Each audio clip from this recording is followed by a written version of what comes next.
For a governing body that took pride in its administration of over 3,000 intelligent species spanning 12 galaxies, the Galactic Confederacy's Council of Interspecies Relations exhibited a surprising sensitivity.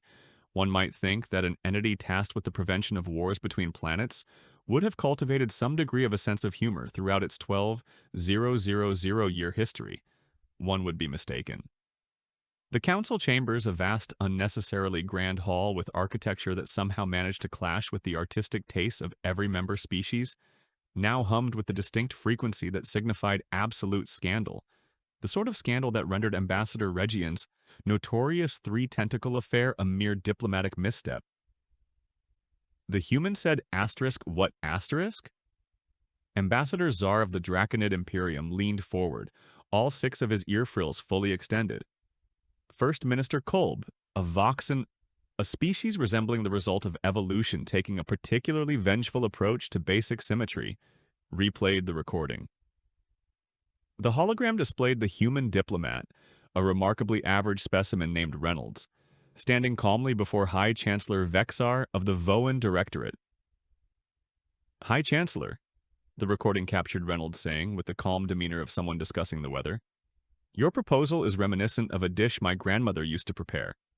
It looks impressive on the serving platter, everyone politely compliments the presentation, but once you taste it, you realize it's just reheated leftovers from last week's failed recipe, except now with a garnish of hubris. The assembled council members collectively winced. The translator matrices hadn't even needed to exert themselves on that one. But the real masterpiece, Reynolds continued in the recording, is how you've managed to disguise self-interest as universal benefit with such conviction that I'm half convinced you believe it yourself. That's not diplomacy, that's performance art. The recording concluded with High Chancellor Vexar's complexion cycling through 17 distinct shades of purple before settling on a color best described as apoplectic eggplant.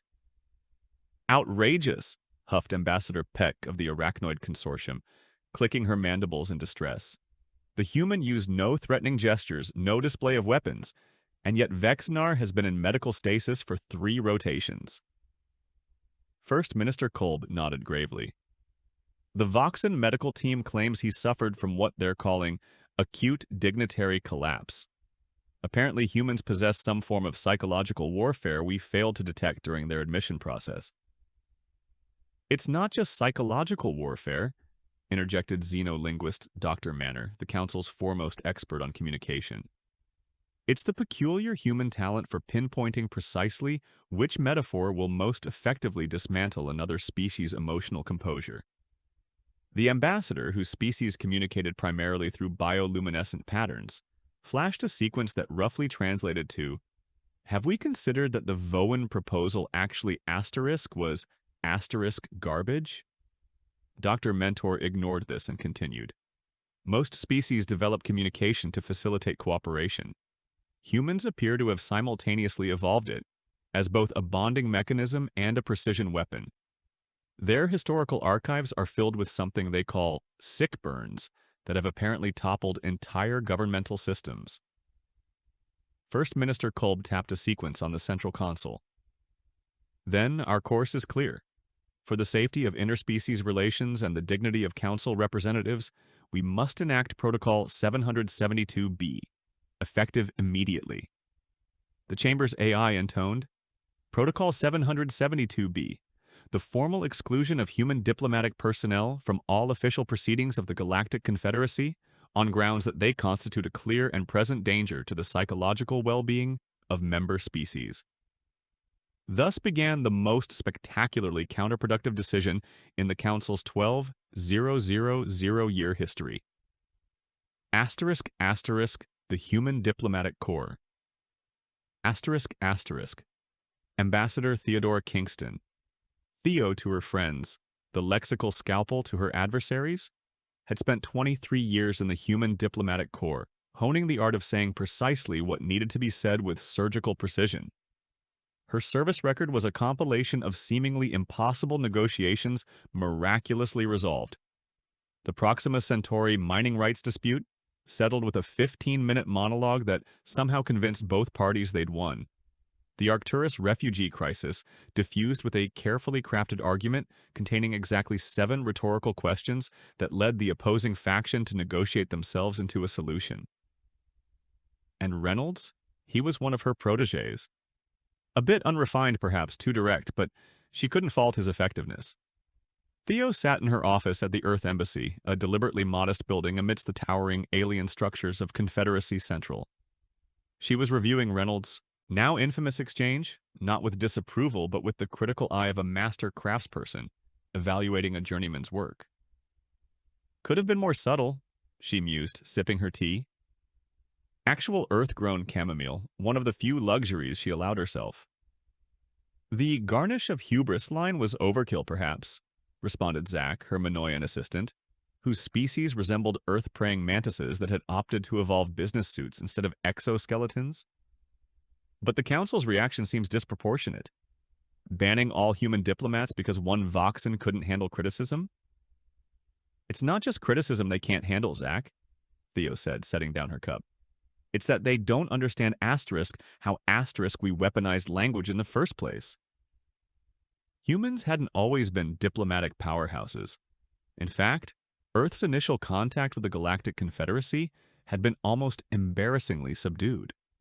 Humanity arrived on the interstellar scene without faster-than-light technology, without planet-cracking weapons, without any of the usual hallmarks that impressed the established powers. What they did bring was approximately 40,000 years of experience in arguing with each other. While other species had evolved toward consensus, hive minds, or strict hierarchies, humans had spent millennia developing increasingly sophisticated ways to verbally spar. Debate competitions, political campaigns, internet comment sections, Twitter wars, each had honed humanity's collective ability to craft language that could influence, persuade, or utterly devastate. The first human diplomatic team included 3 former debate champions, a retired courtroom attorney, and a stand-up comedian, Theo explained to Zekich, who was relatively new to human history. Within 6 months, they'd negotiated Earth better trade terms than species who'd been members for centuries. Is that why Council Member Vil hates you so much? Zekich's antennae twitched with curiosity. Ah, Vil. The Cillian representative who had made opposing humanity his personal crusade. A being with 7 brain lobes, each capable of independent thought, who nonetheless couldn't seem to process that his transparent attempts to undermine human interests only made Theo sharper. Vil doesn't hate me, Theo corrected, allowing herself a small smile. He fears me. There's a difference. 2 years ago, during the Orion Corridor negotiations, I dismantled his entire economic proposal with a single analogy, comparing it to a child's sandcastle at high tide.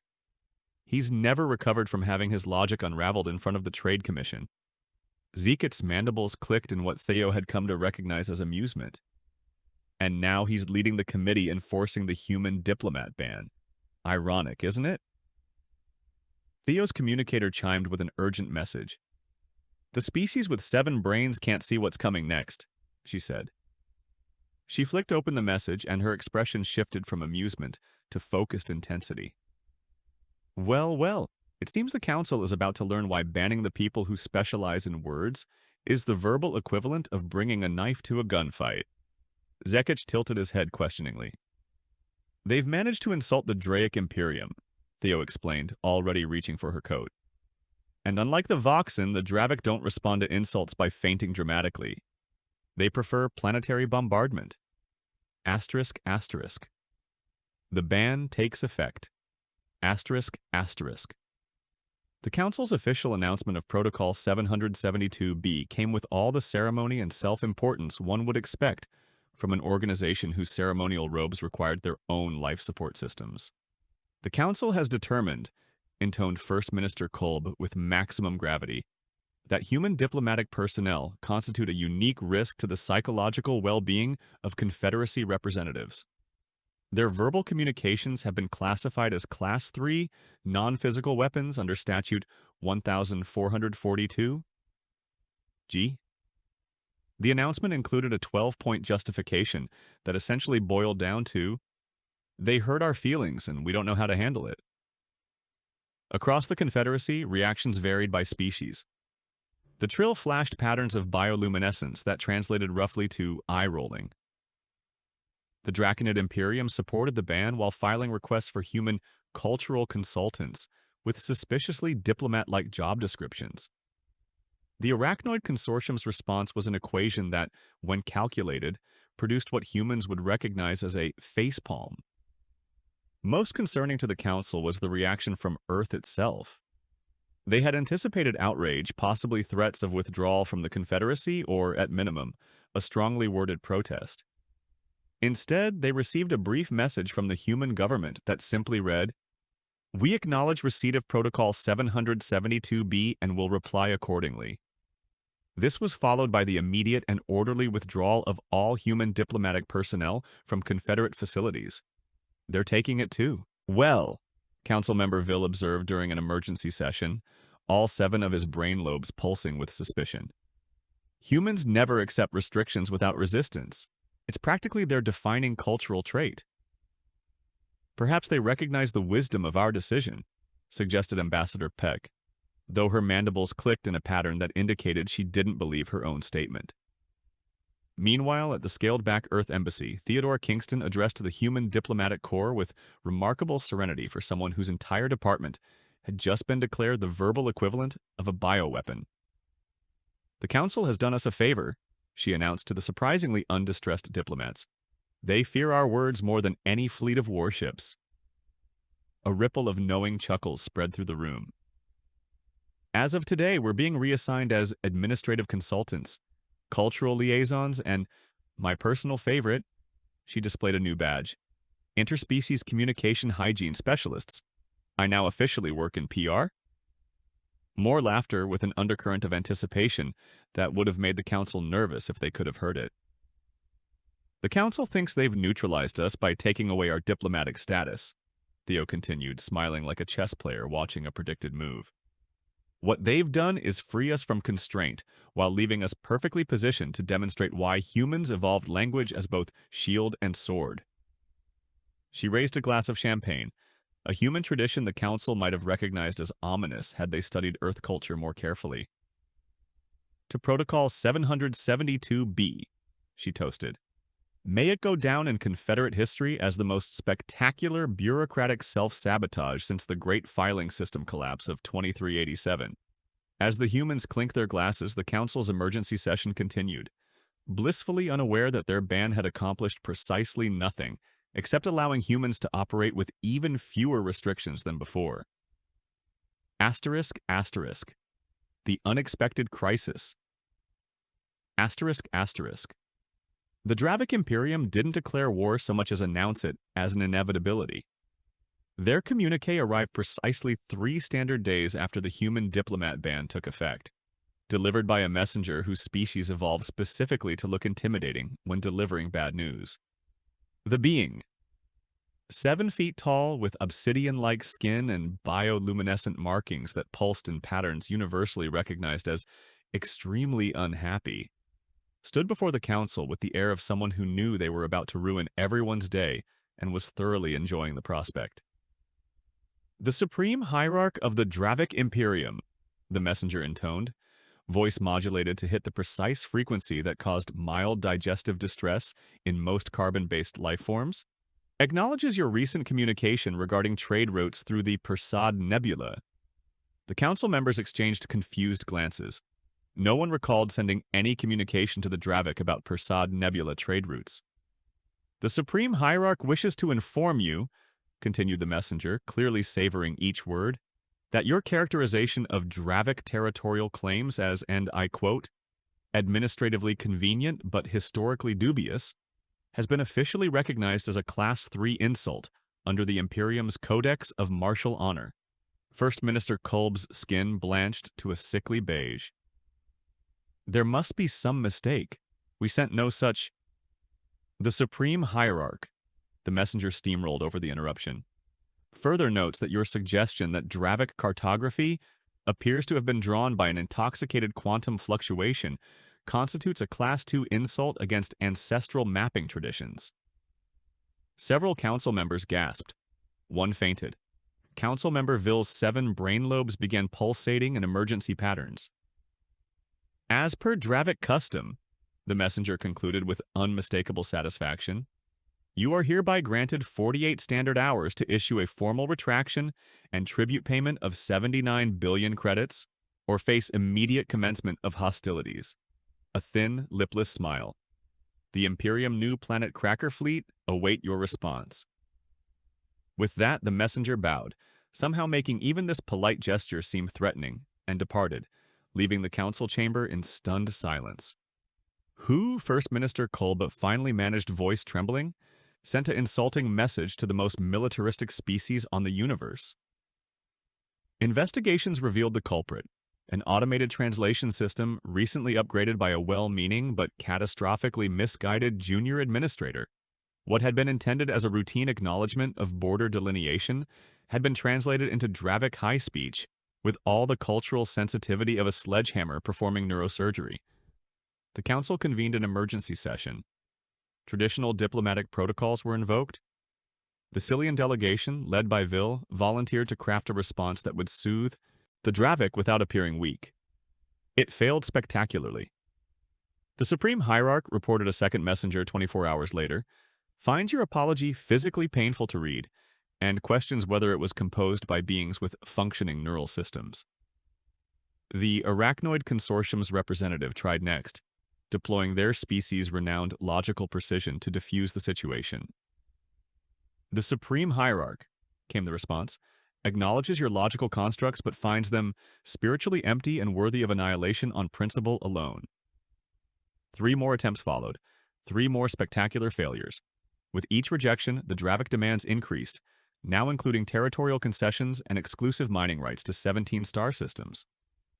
They're toying with us, Council member Ville realized, all 7 of his brains finally reaching the same conclusion simultaneously. They were looking for a pretext for war, and our mistranslation gave them one.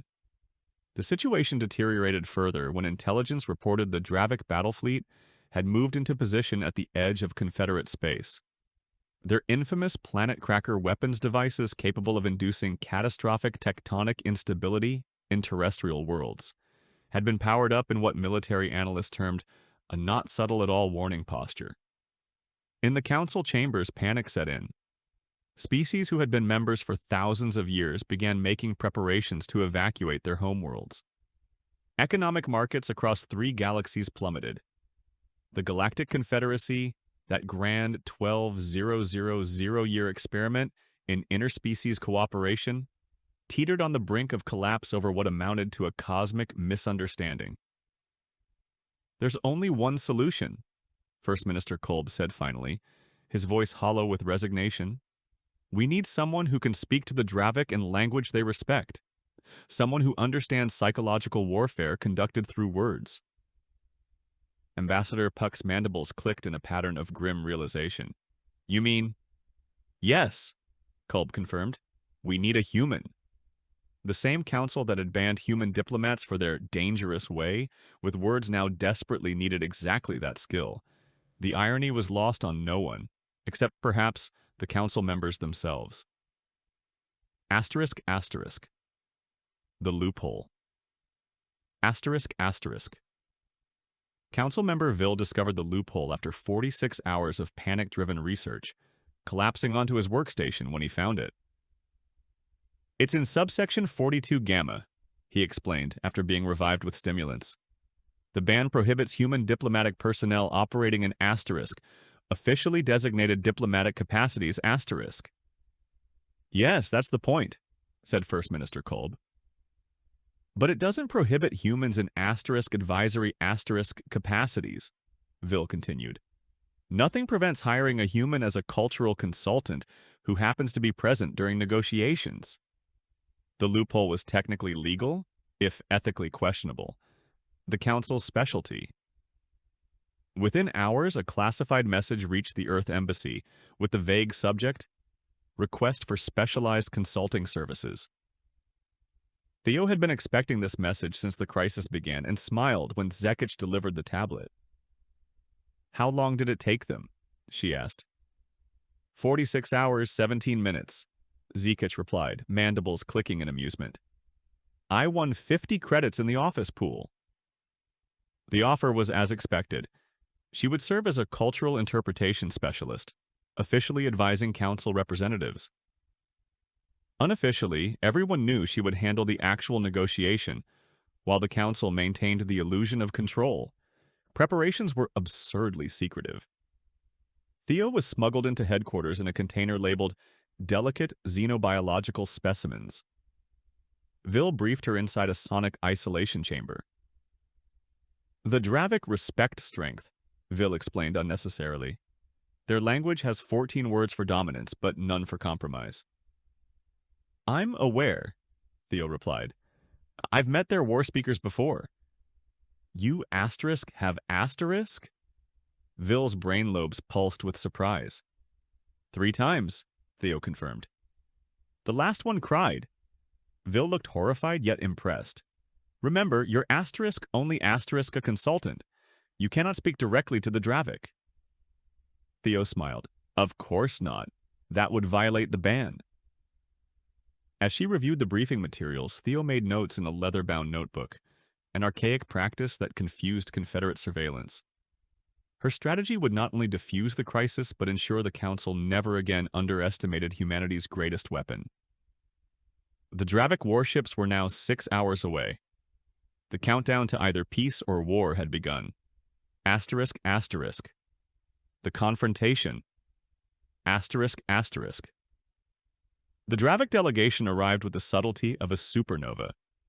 Their shuttle black, angular, and covered in what appeared to be ceremonial weapon mountings, docked at Confederate headquarters with thrusters deliberately set to maximum, scorching the pristine landing pad in what xenopsychologists would recognize as a dominance display and maintenance crews recognized as a complete pain to repair.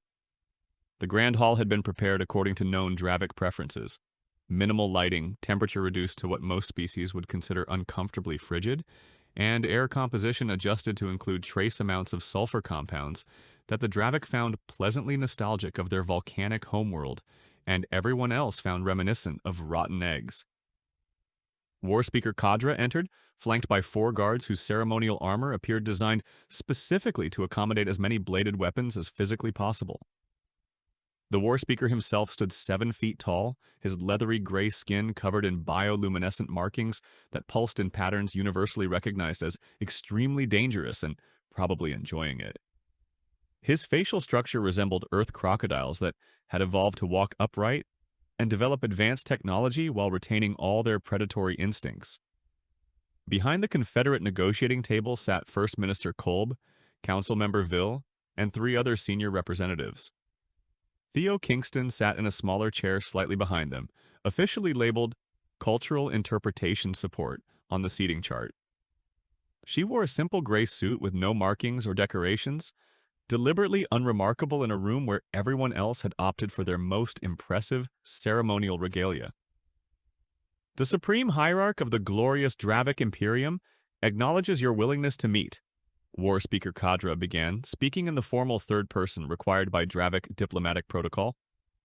The Supreme Hierarch offers you the opportunity to present your formal retraction and tribute payment before commencement of hostilities. First Minister Kolb began with the standard Confederate greeting, carefully rehearsed to avoid further offense.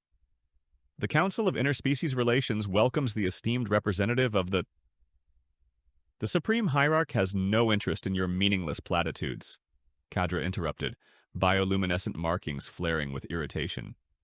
Present your retraction and tribute, or the planet crackers fire in 6 hours. Kolb floundered, his prepared speech suddenly useless. Vil attempted to intervene with a carefully crafted logical appeal.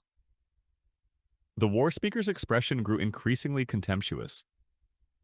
The Dravik see you have brought a human, Kadra suddenly observed, reptilian eyes fixing on Theo with predatory focus.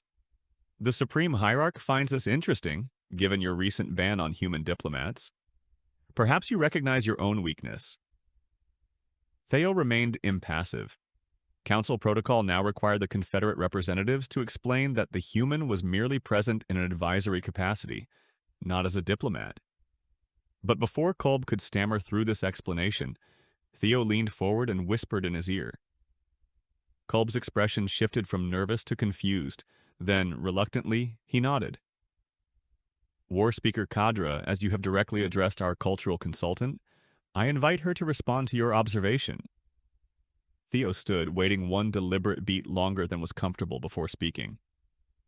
The Dravic Empire's reputation precedes it, she began, her voice carrying a tone that somehow managed to be simultaneously respectful and entirely unimpressed. 27 conquered systems, 14 native species subjugated, a military history spanning 2,000 years. Quite impressive. For an empire that's still using threats as a substitute for strategic sophistication. The War Speaker's bioluminescent pattern flared with shock, then anger. His guards tensed, hands moving to weapons. The human asterisk dares asterisk to? I'm not finished, Theo continued, her tone shifting to something harder. Your supreme hierarch knows as well as I do that this entire confrontation is theater. The Persad Nebula has minimal strategic value to the Dravic. This crisis was manufactured to test Confederate resolve and extract concessions through intimidation, a tactic that might work on species who evolved to avoid conflict, but is transparently simplistic to those of us who perfected conflict as an art form. She paused, allowing her words to land with precision. Humanity's history spans thousands of years of nearly continuous warfare. Before we reached the stars, we had developed 47 distinct philosophical traditions focused solely on the optimal execution of violence. But do you know what we discovered, War Speaker? The War Speaker, despite himself, asked, What? That our most devastating weapons were never our bombs or our blades. Theo stepped forward, ignoring Ville's panicked signals to retreat. Our most devastating weapon was always our ability to know exactly what our opponents feared, and to show them that fear reflected in a mirror of precisely chosen words. The room had gone completely still. Even the Dravic guards seemed transfixed. Your supreme hierarch sent you here not because this conflict asterisk matters asterisk, but because he's testing his newest war speaker asterisk, you asterisk, in preparation for your true mission, the campaign against the Arcturian Alliance, a campaign that cannot proceed while Confederate space remains unsecured on your flank. A campaign that the hierarch has staked his reputation on after the embarrassment in the Region campaigns. Kadra's bioluminescent patterns pulsed in a pattern that translated roughly to absolute astonishment. How could you possibly know? The same way I know that if you return without a resolution, 3 of your predecessors are already positioned to challenge your rank, with the hierarch's implicit blessing. Theo's voice was now conversational, as if discussing the weather.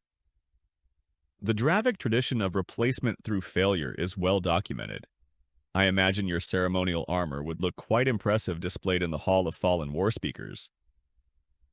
The War Speaker's reptilian features went utterly still, a sign of deep distress in Dravic body language. So, Theo concluded, with a small, knowing smile, shall we discuss actual terms that benefit asterisk, both asterisk our civilizations? Or would you prefer to continue this performance until your deadline forces you into a war your hierarch doesn't want, with an enemy he doesn't understand? The War Speaker's guards looked to him uncertainly. The council representatives held their breath. And in that moment of perfect tension, the balance of power in the room shifted entirely. Asterisk, asterisk. Aftermath and resolution. Asterisk, asterisk.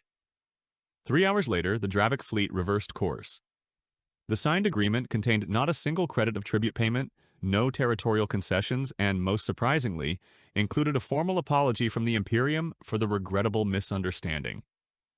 In exchange, the Confederacy agreed to recognize Dravic navigational claims to specific corridors through the Persad Nebula, and to establish a joint commission on translation protocols, reasonable concessions that saved face for both sides. War Speaker Kadra departed with considerably less ceremony than he had arrived, though before leaving he did something unprecedented in recorded Dravic diplomatic history. He requested a private word with Theo. The human understands something the others do not, he said when they were alone, his bioluminescent pattern subdued. The true battlefield was never between our civilizations. No, Theo agreed. It was between you and those who would take your position. I trust this resolution strengthens your standing with the hierarch? The war speaker's patterns flickered in what might have been amusement. Considerably, the human has made a formidable ally today. And the Dravik, a formidable diplomatic partner, Theo replied with perfect diplomatic precision. When news of the resolution reached the council chambers, the reaction was a mixture of relief and discomfort. No one quite knew how to address the fact that a crisis that had threatened billions of lives had been diffused by the very thing they had banned, a human wielding words with surgical precision. It was unexpected, First Minister Kolb managed during the emergency session called to discuss the ramifications. The cultural interpretation specialist provided valuable insight she said. She verbally dissected the war speaker in front of his own guards. Councilmember Ville corrected, all 7 of his brain lobes for once, in complete agreement. Let's not pretend this was anything but what it was.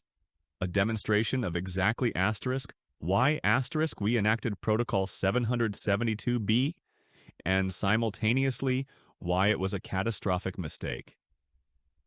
The council debate lasted 17 hours. Species who had supported the ban now questioned its wisdom. Those who had opposed it resisted the urge to say, "We told you so," for at least the first 6 hours. Eventually, a compromise emerged. Protocol 772B would be modified to allow human diplomatic personnel to participate in Confederate proceedings, but only in controlled environments, with appropriate safeguards against psychological distress to member species. These safeguards included advanced content review of formal speeches, presence of xenopsychological support staff, and mandatory cultural sensitivity filters on all translator matrices. The modified protocol was presented to Theodora Kingston, who accepted it with a gracious smile that should have immediately alarmed everyone present. 1 month later, the filters and review procedures were rendered effectively obsolete when the entire human diplomatic corps simultaneously adopted the Minoan communication style for official proceedings. Since Minoans primarily communicated through subtle mandible clicks and antenna positions, and the council had no bans on these physical gestures, human diplomats were now technically within regulations, while their Minoan assistants helpfully translated their perfectly innocuous body language into devastatingly effective verbal arguments. First Minister Kolb, upon learning of this development, was reported to have locked himself in his private chambers for 2 days, emerging only to submit a request for early retirement. In the Earth Embassy, Theo added a new entry to her personal log. Confirmation received. Humans now classified as strategic diplomatic asset in Confederate security protocols. Request to revoke Protocol 772B entirely expected within 6 months. She then set aside her archaic paper notebook and joined her Minoan assistant, Zekic, for tea. I must say, Zekic, Theo observed, mandibles clicking in amusement, teaching your entire diplomatic corps our physical communication patterns was brilliantly devious. Theo smiled. The council failed to understand the most fundamental truth about humanity, Zekic. You can ban our words, restrict our expressions, and regulate our communications.